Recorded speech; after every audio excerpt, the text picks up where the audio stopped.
Assalamualaikum warahmatullahi wabarakatuh. Nama saya Anissa Fitriana, NPM 121-2019 dari Prodi Akuntansi Angkatan 2019 kelas B. Di video kali ini saya akan menjelaskan tata cara pengisian kertas kerja pemeriksaan modul 4 yaitu Kas dan Setara Kas PT Subus guna memenuhi syarat ujian tengah semester mata kuliah praktikum audit. Oke. Yang pertama di sini ada ICQ kuesioner model 4 di sini yang dibuat oleh Ibu Lita. Ini bisa kita lihat kalau rata-rata jawabannya adalah iya, maka dapat disimpulkan bahwa kuesioner model 4 ini baik. Lalu selanjutnya ke prosedur audit model 4. Pertama ada uji ketaatan, tentukan sampel bukti-bukti pengeluaran dan penerimaan kas atau bank yang akan diperiksa untuk meyakinkan keabsahan transaksi dan minta tanda tangan para pejabat-pejabat yang berwenang. Di sini terdapat pada indeks TOC 2 dan TOC 4. Yang kedua, yakinkan bahwa apakah semua dokumen-dokumen yang dipertanggungjawabkan sudah lengkap dan distempel lunas untuk menghindarkan bukti-bukti tersebut dipakai berulang-ulang. Dikerjakan ada pada indeks TOC 2 dan TOC 4. Lalu selanjutnya adalah uji kewajaran. Yang pertama pada kas, siapkan schedule utama dari kas dan setara kas, dikerjakan terdapat pada indeks C. Yang kedua, lakukan perhitungan kas atau cash count secara mendadak dan serentak untuk semua jenis kas yang ada di perusahaan serta dibuatkan berita acara pemeriksaan terdapat pada indeks C1 dan C2. Yang ketiga, yakinkan bahwa buku kas telah ditutup pertanggal pemeriksaan dan semua bukti pengeluaran dan penerimaan telah dibukukan terdapat pada indeks C1 dan C2. Yang keempat, bandingkan saldo kas menurut perhitungan kas dan saldo buku kas. Dikerjakan terdapat pada indeks C1 dan C2. Yang kelima, apabila perhitungan kas dilakukan sesudah tanggal neraca, lakukan prosedur penarikan mundur atau trade back ke tanggal neraca dan bila dilakukan sebelum tanggal neraca, lakukan penarikan maju atau press forward ke tanggal neraca. Dilakukan terdapat pada indeks C1. Lalu selanjutnya, bandingkan saldo buku besar dengan saldo perhitungan kas setelah prosedur penarikan per tanggal neraca dilakukan. Terdapat pada indeks C1. Yang ketujuh, periksa penjumlahan footing cross footing lembaran-lembaran buku kas secara uji petik. Perhatikan pemindahan saldo pada lembaran tersebut ke lembaran berikutnya. Telah dikerjakan. Lalu yang ke-8, jika kas kecil menggunakan sistem dana tetap atau impersed pound system, teliti apakah sudah ada pertanggungjawaban dari dana tetap sebelum diadakan pengisian kembali. Sudah dilakukan. Yang ke-9, pastikan ada kas yang dalam mata uang asing telah dikonversikan ke dalam kurs yang benar per tanggal neraca. Sudah dilakukan. Yang ke-10, buat daftar koreksi yang diperlukan. Tidak dilakukan. Buat tanggal 11, buat kesimpulan dan komentar hasil pemeriksaan kas yang perlu diketahui oleh para partner serta saran kepada pihak manajemen yang juga merupakan salah satu penilaian terhadap mutu audit. Di sini tidak dilakukan. Lalu selanjutnya prosedur audit pada bank. Yang pertama, lakukan prosedur konfirmasi untuk semua akun bank yang masih aktif maupun yang sudah tidak aktif. Dikerjakan terdapat pada indeks CC3 dan CC4.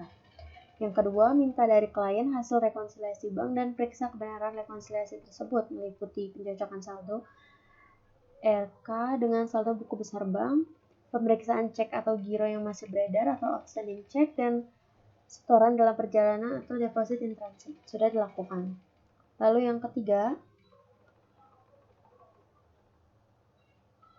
yakinkan bahwa saldo bank yang dalam mata uang asing telah dikonversikan ke dalam kurs yang benar per tanggal neraca. Sudah dilakukan. Yang keempat, yakinkan bahwa setiap pembukuan dan penutupan rekening bank mendapat persetujuan dari pejabat yang berwenang.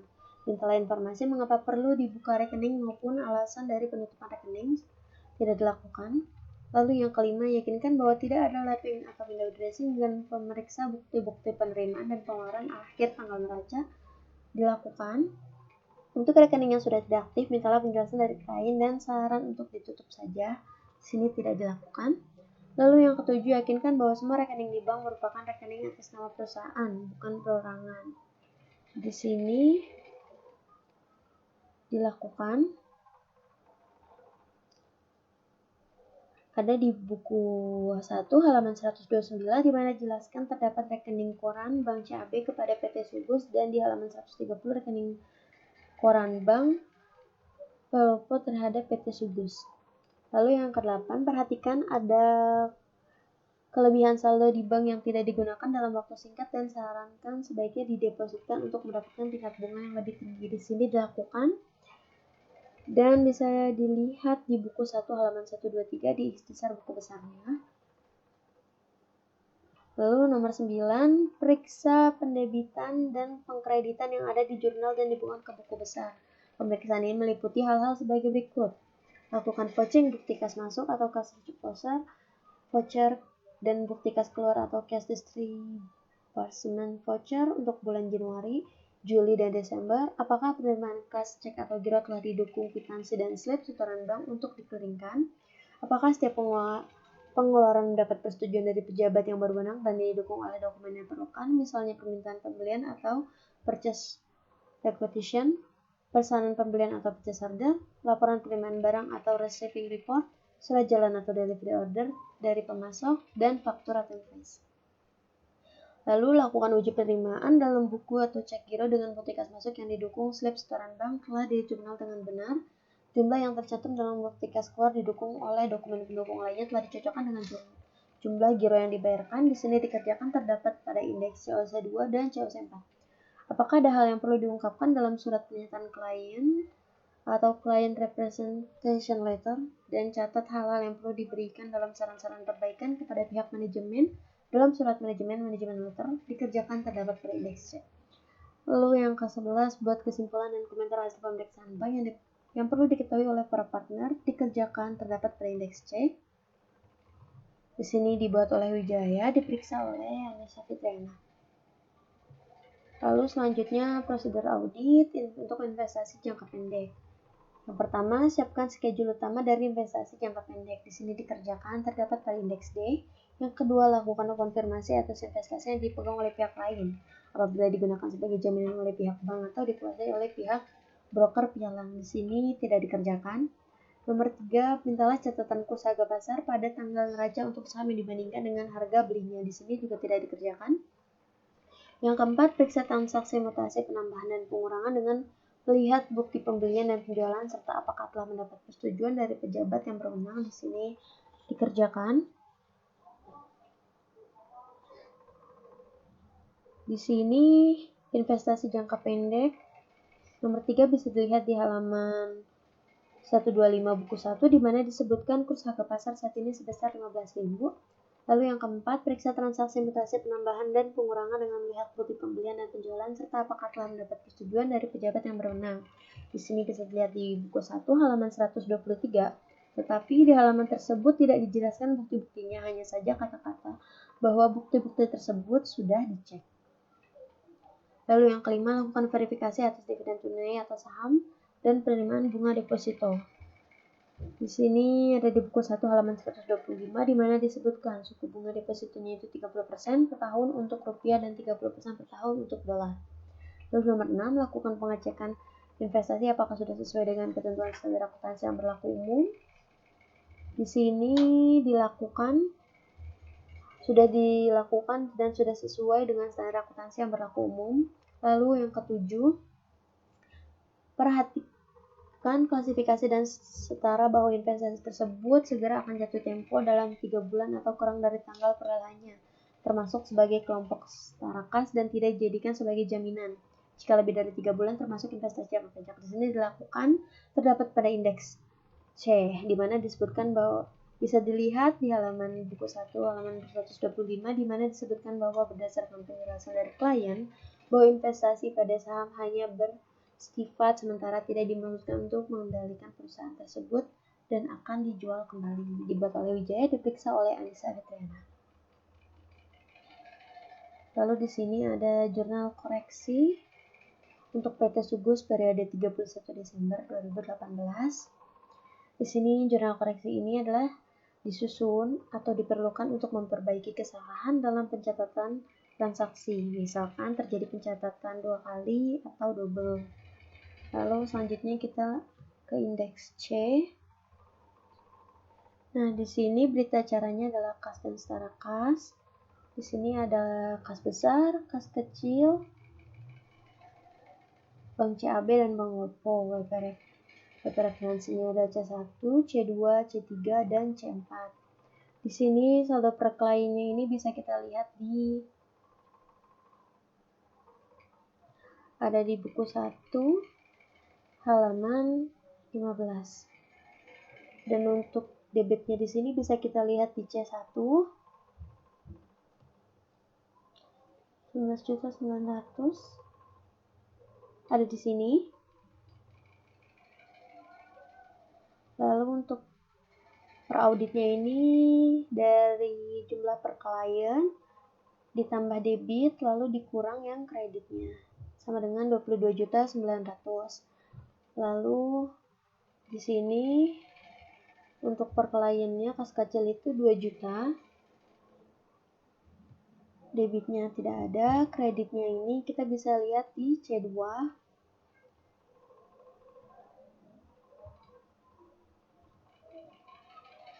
Nah, di sini.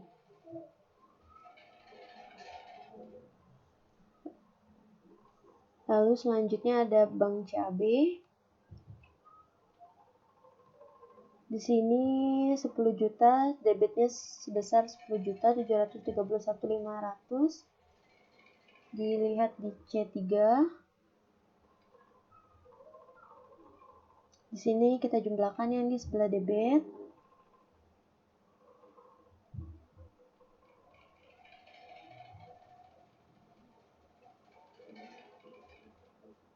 Lalu untuk yang di sebelah kreditnya sama kita lihat di C3 yang Bank CAB ini jumlahkan untuk yang bagian kredit. Lalu di sini didapatkan per auditnya itu 13.391.410, rumusnya masih sama dari per klien ditambah debit dikurang sebelah kredit. Lalu untuk Bank Lopo di sini kita bisa dapat di jurnal koreksi. Untuk debitnya kita lihat di jurnal koreksi. Di sini yang Bank Lopo.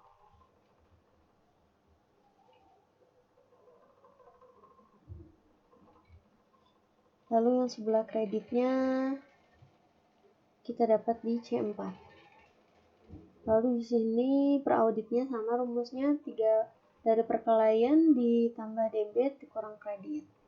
Lalu di sini dijumlahkan totalnya menjadi per audit 38.091.410. Dibuat oleh Wijaya, diperiksa oleh Anissa Fitriana. Lalu di sini ada catatan pemeriksaan. Berdasarkan hasil pemeriksaan fisik atas kas besar dan kas kecil ditemukan yang pertama terdapat penerimaan yang belum diberikan yang terdiri dari yang pertama BG Bank cap nom MZY0152 atas nama PT Merdeka sebesar 10.000. Yang kedua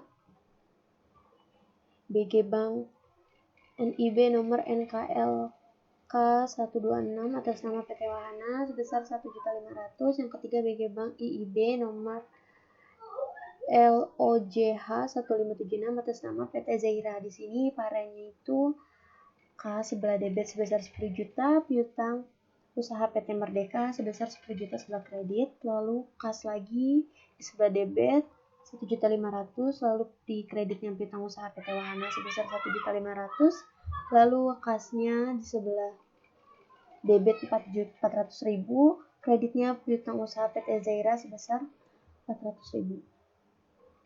Lalu yang kedua terdapat selisih perhitungan fisik uang kas besar senilai 8 juta yang merupakan yang pertama uang milik PT Pelita sebesar 6 juta.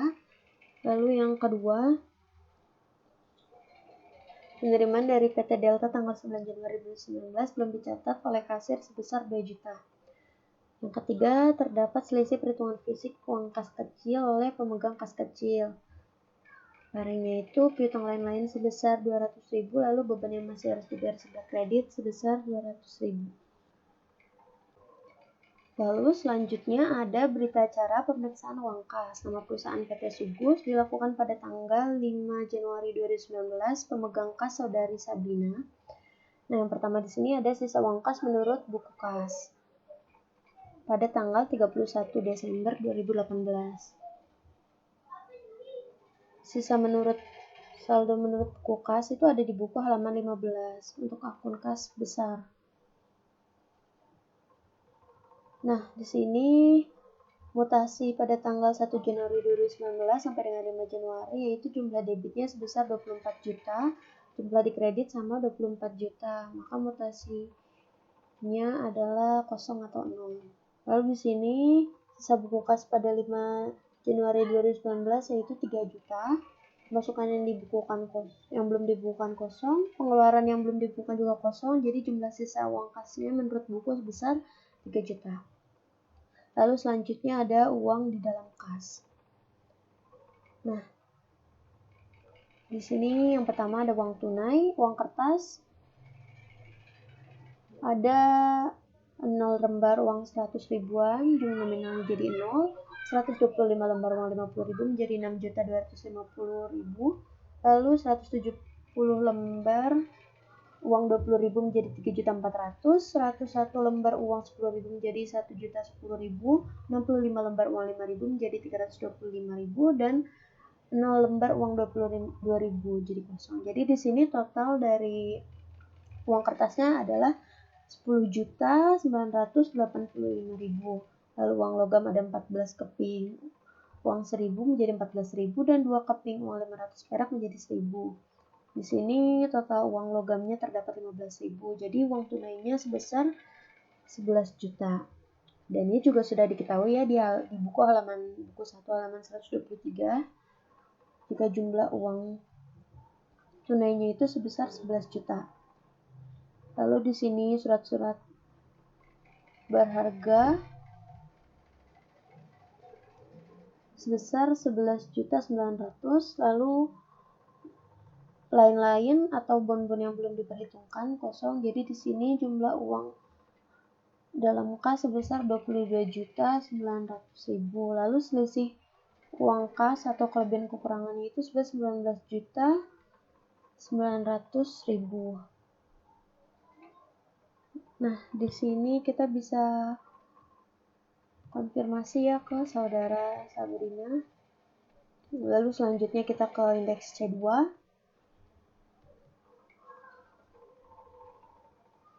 Di sini berita acara pemeriksaan uang kas.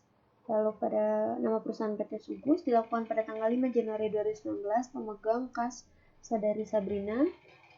Di sini sisa uang kas menurut kas sebesar 2 juta, mutasi pada tanggal 1 Januari 2019 sampai 5 Januari, jumlah debit kosong, jumlah kredit kosong, maka mutasi kosong.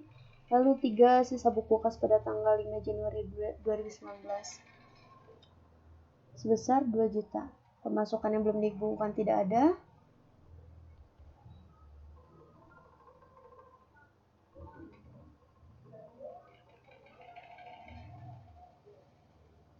Pengeluaran yang belum dibukukan juga tidak ada, jadi jumlah sisa uang kas menurut buku sama dengan 2 juta. Lalu selanjutnya di sini ada uang dalam kas.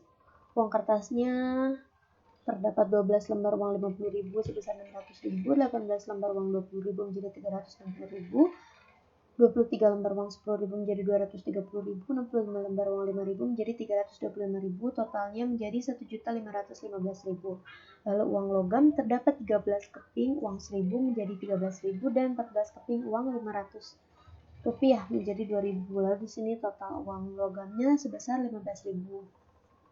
Jadi jumlah uang tunainya di sini ada 1.530.000. Nah, di sini surat-surat berharganya tidak ada, lain-lain atau bon yang belum diperhitungkan 270.000. Jadi di sini jumlah uang dalam kas saya itu sebesar 1.800.000. Jadi di sini terdapat selisih uang sebesar 200.000. Lalu kita lanjut ke indeks C3.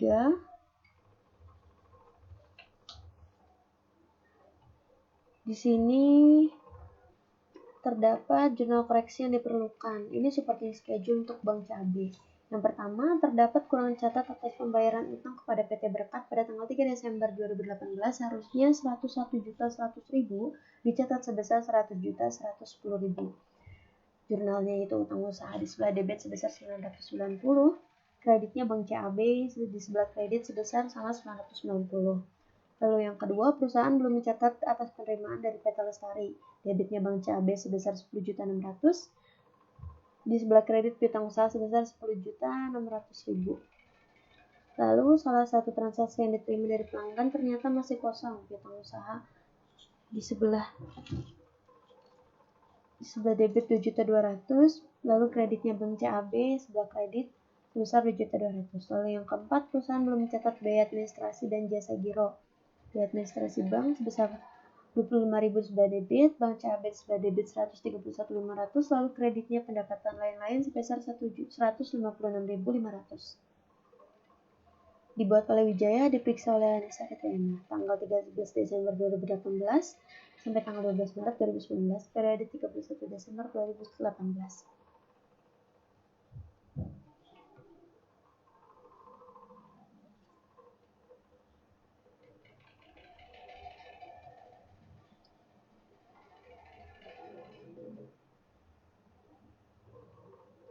Lalu di sini ada supporting schedule untuk Bank CAB. Ini rekonsiliasi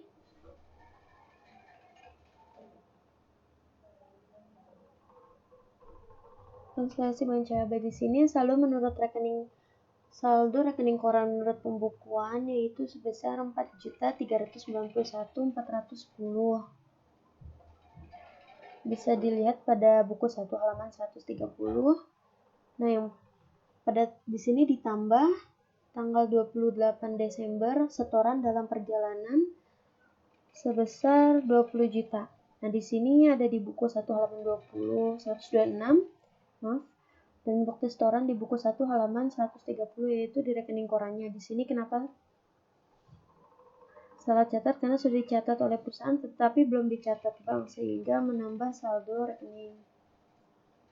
Dan di sini jumlahnya menjadi 20.000. Lalu jumlah yang dikurangi tanggal 26 Desember adalah 11 juta. Sini ada di buku 1 halaman 15. Di sini neraca saldo PT Subus juga dilihat di buku 1 halaman 127 di bank. Di sini cek yang beredar sebesar 11 juta. Jadi di sini jumlahnya itu 11 juta. Lalu saldo yang sebenarnya itu dari 4.391.410, lalu ditambah setoran dalam perjalanan sebesar 20 juta, lalu dikurang cek yang beredar sebesar 11 juta, jadi 13.391.410. Lalu di sini saldo menurut pembukuan. Jadi saldo menurut pembukuan ada 5.849.910 ditambah pada tanggal 14 Desember uang masuk dari PT Lestari sebesar 10.600.000, lalu tanggal 28 Desember terdapat pendapatan jasa giro sebesar 156.500. Jadi di sini jumlahnya 10.756.500. Lalu dikurangi kesalahan pencatatan pada PT Berkat sebesar 990, lalu 28 Desember 12 beban administrasi bank sebesar 25.000, lalu 28 Desember cek kosong PT Berkat 2.200.000, lalu jumlah pengurangnya itu ada 3.215. Dan jenis saldo yang sebenarnya itu dari 5.849.910 ditambah 10.756.500, lalu dikurang 3.215 menjadi 13.391.410. Lalu di sini ada jurnalnya. Bank CAB pada piutang usaha sebesar 10.600.000, lalu Bank CAB pada pendapatan bunga sebesar 156.500, lalu selanjutnya ada piutang usaha sebelah debit 990, lalu kreditnya Bank CAB sebelah 990, lalu beban administrasi bank pada di sebelah debit sebesar 25.000, lalu Bank CAB sebelah kreditnya sebesar 25.000 juga, Lalu utang usaha di sebelah debit 2.200.000, lalu bank CAB di sebelah kredit 2.200.000. Dibuat oleh Wijaya, diperiksa oleh Anissa Fitriana.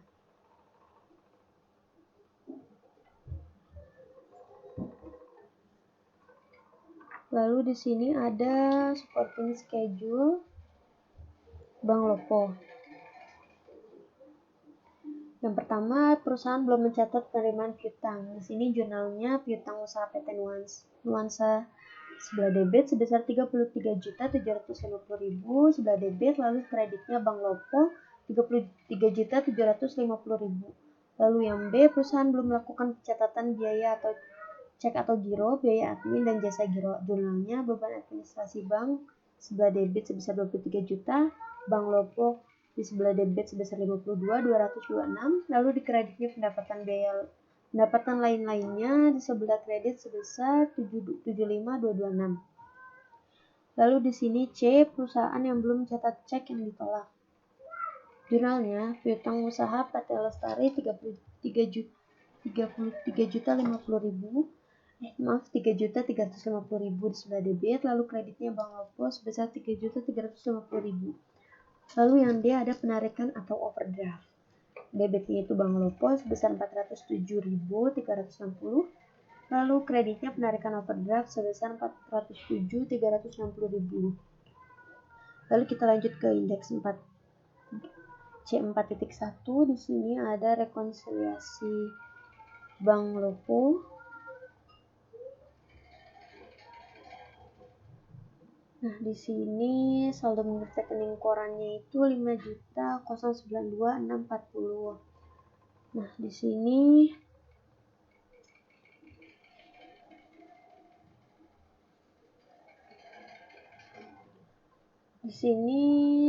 saldo menurut rekening korannya itu 5.092.640.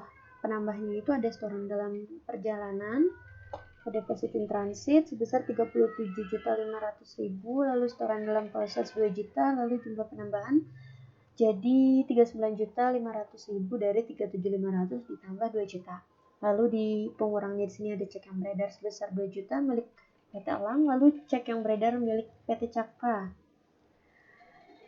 5.500.000. Nah, di sini menjadi 7.500.000. Lalu total rekening korannya ini didapat dari 5.092.640 ditambah 39.500.000, lalu dikurang 7.500.000 menjadi 73.092.640. Lalu di sini saldo menurut pembukuannya itu 36.640.414.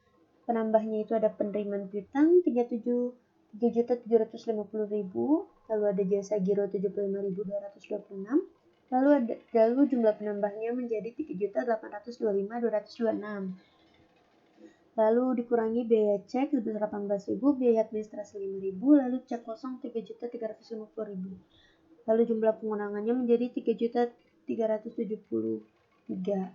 Di sini total pembukuannya didapat dari 36.640.414 ditambah 3.825.226 dikurangi 3.373 menjadi 37.092.640 sudah sama di sini. Lalu dibuat oleh Wijaya, diperiksa oleh Anissa Fitriana, indeks C4. Lalu selanjutnya kita ke indeks CC3. Di sini ini untuk konfirmasi Bank CAB. Lalu indeks CC4 ini untuk konfirmasi Bank Lopo. Lalu ke indeks D ini schedule-nya investasi jangka pendek. Di sini saldo lainnya ini dilihat di buku 1 halaman 123, dilihat di sertifikat deposito di buku halaman 125, di mana depositonya itu dalam rupiah sebesar 1 miliar, dalam dolar sebesar 30.000 dolar. Kemudian saldo 30.000 dolarnya ini kita konversikan dulu ke rupiah menjadi 450 juta, sehingga total saldo per auditnya ini 1 miliar ditambah 450 juta menjadi 1.450 juta.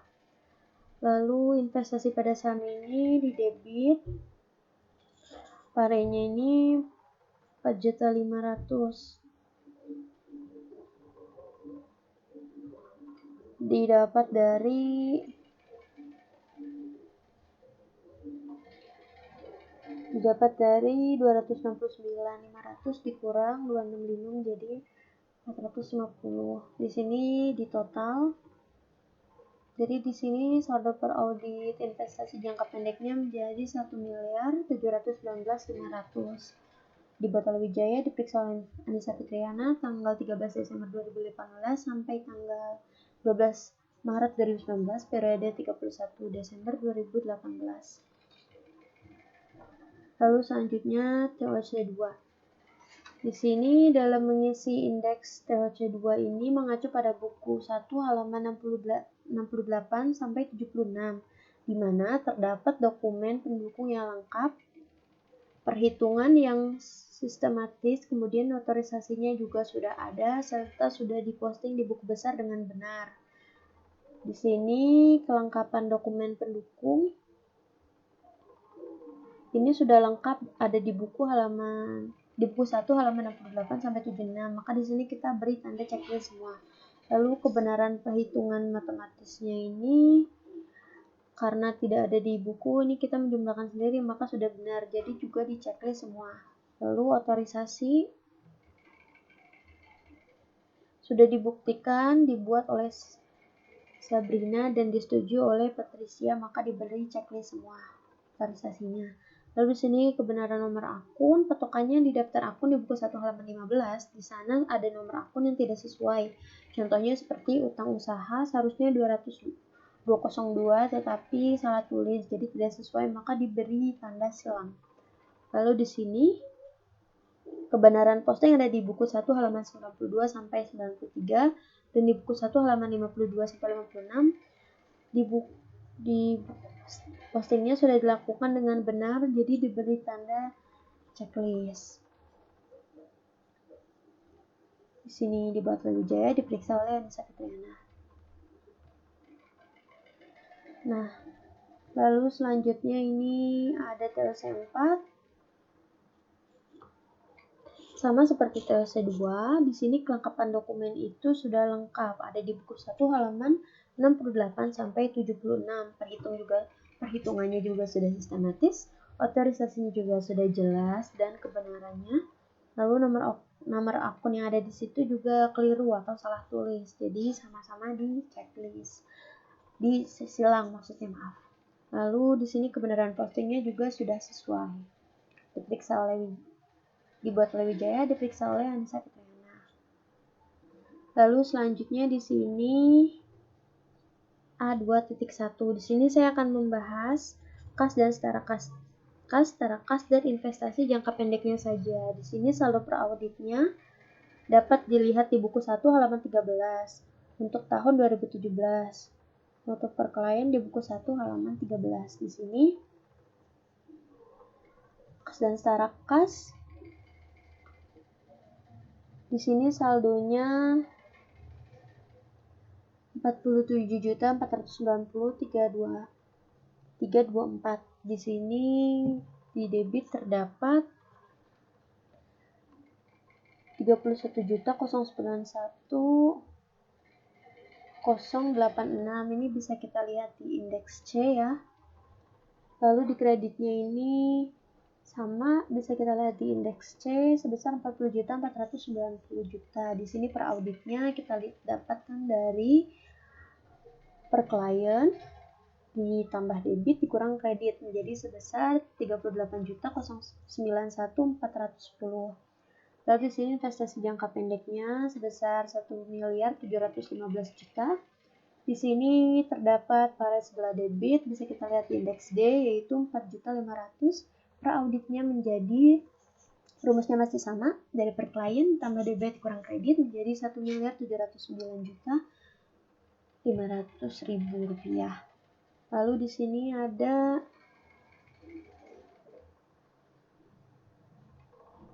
sudah. Lalu di sini dibuat oleh Wijaya, diperiksa oleh Anissa Fitriana. Lalu selanjutnya di A2.2, di sini saya hanya akan menjelaskan utang usahanya saja ya. Di sini ada pada RFM 1 yang menjelaskan ada di saldo per audit dan per kliennya sama, ada di buku 1 halaman 13. Di sini untuk saldo debitnya sebesar 990.000 terdapat di modul 3 indeks M1, lalu di kreditnya sebesar 10.800.000.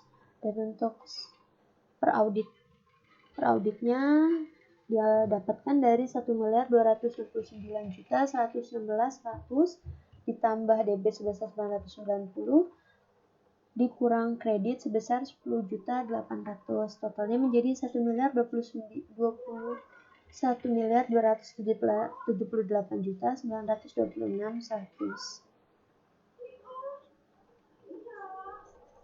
Sekian video dari saya, kurang lebihnya mohon maaf. Wassalamualaikum warahmatullahi wabarakatuh.